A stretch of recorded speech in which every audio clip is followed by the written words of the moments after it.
മൃദുലമാ മധുരവും മധുകണം കരുതിയോ ചിറകിലായുയരുവൻ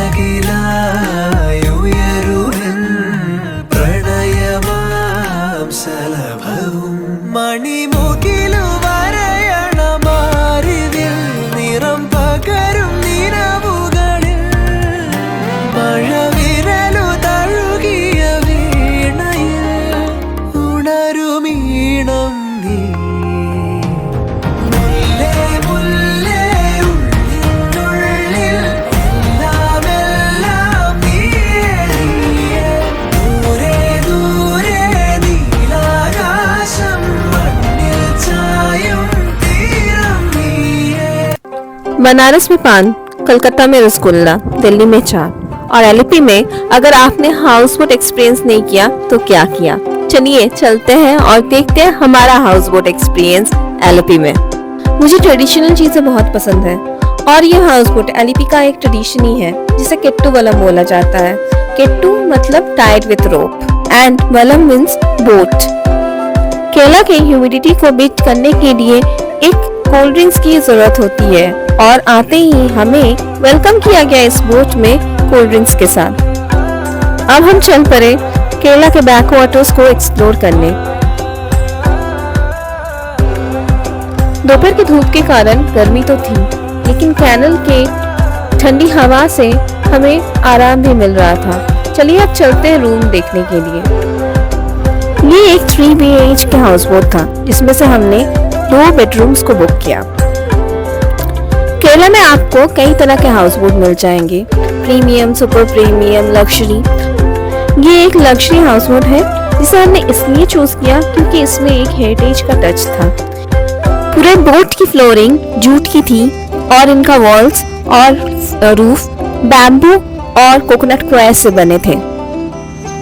रूम में काफी बेसिक अमेनिटीज दी गई थी, एक बेड, एक ड्रेसिंग एरिया, एक बेडसाइड टेबल, एक टेबल फैन और एसी।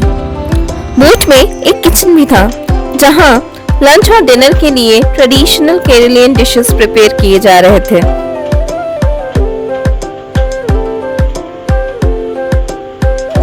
हमारे बोट की यूनिक फीचर थी ये आर्च शेप्ड रेस्टिंग एरिया और ये ओपन लिविंग एरिया। बैकवाटर का सौंदर्य भाषा से और शब्दों से शायद कभी भी डिस्क्राइब नहीं किया जा सकता है। लंच के लिए बोट को डॉक किया गया और देखिए कितना खूबसूरत लग रहा है ये बोट। चलिए लंच सर्व होने ही वाला है और यहाँ मैं अपने हस्बैंड को बता रही हूँ कि लंच सर्व होने वाला है और आप आ जाओ। चलिए देखते हैं लंच में क्या था।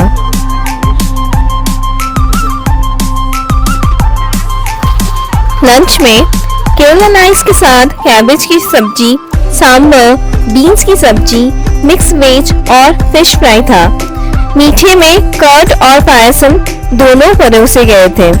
आज मैं एक मिथ बस्ट करना चाहती हूँ केरला या मालाबार कुजीन के टेस्ट के बारे में। Contrary to the common belief कि केरला में कोकोनट का ज्यादा यूज किया जाता है और टेस्ट खट्टे होते हैं, मुझे तो ये लंच बहुत ही लाजवाब लगा और लजीजदार था। ये हाउस बोट आपको अपने अपनों के साथ टाइम स्पेंड करने के लिए भरपूर मौका देती है।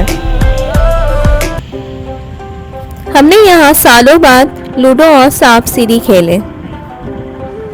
रेगुलर लाइफ के भाग दौड़ में हम खुद को टाइम देना ही भूल जाते हैं।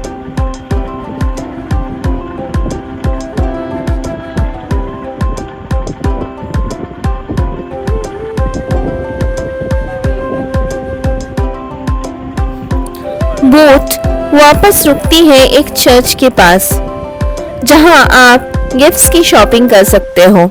चलिए अब देखते हैं वहां पे स्टॉक क्या था और हमने क्या खरीदारी।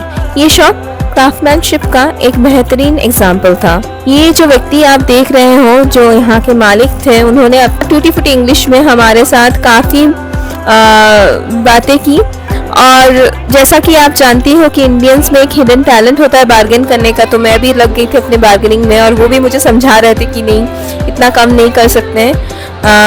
फाइनली मैंने कुछ फ्रिज मैग्नेट्स, एक ब्यूटीफुल सा रेप्लिका ऑफ हाउस बोट, एक स्कार्फ और कुछ beautiful gifts for my friends I have collected from here. अब सनसेट की बारी थी, सूरज डूबने वाली थी। हम सब एक साथ बैठ गए सनसेट का लुत्फ लेने के लिए चाय के साथ।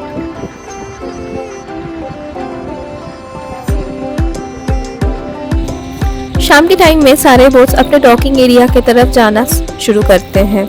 इस वक्त हम सनसेट का लुत्फ लेते हुए कुछ गोल्डन आवर्स में फोटो क्लिक कर रहे थे।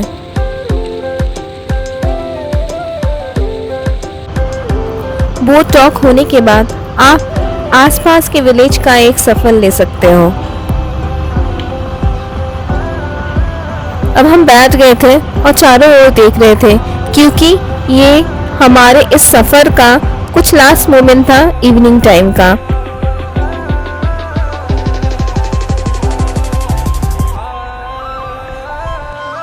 जैसा कि मैंने पहले ही बताया था, जहाँ पे बोट डॉक होती है उसके आसपास के विलेज का आप सफर ले सकते हो। तो मैं और मेरा बेटा दोनों मिलके गए थे राइस फील्ड्स देखने के लिए।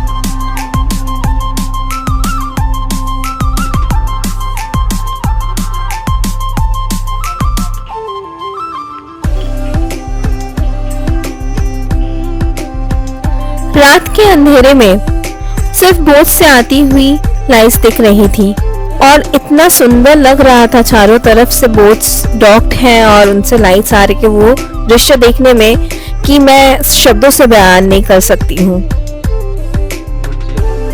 डिनर का टाइम था और डिनर में भिंडी की सब्जी, राइस, दाल, चिकन और रोटी थी। चलिए अब लुत्फ लेते हैं डिनर का।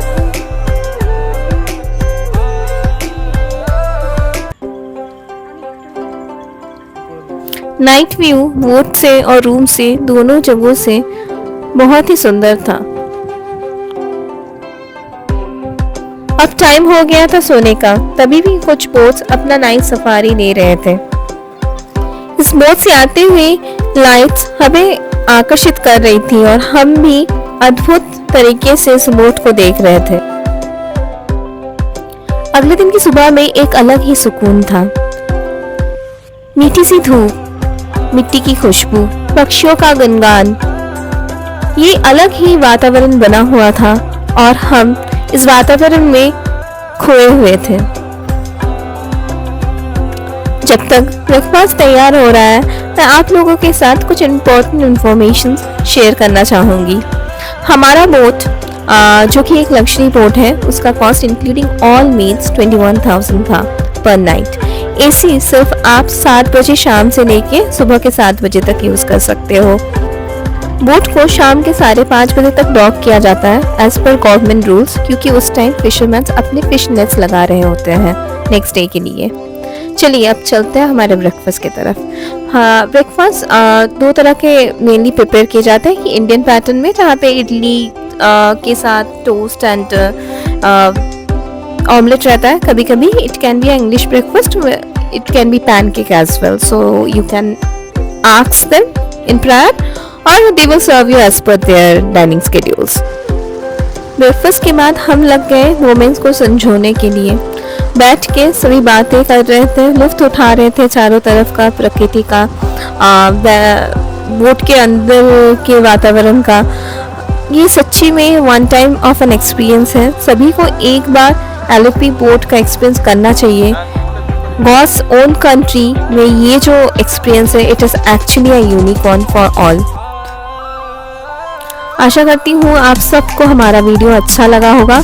यहाँ हम दोनों थोड़े पल बिता रहे हैं, अपने मोमेंट्स को संजो रहे हैं। और इसके साथ मैं यही बोलना चाहूँगी, अगर आप लोगों को वीडियो अच्छा लगा हो तो ज़रूर लाइक, कमेंट और सब्सक्राइब कीजिएगा। हमारे साथ रहिएगा कि हम और भी इस तरह के वीडियोस बना सकें। Thanks for watching and bye for today.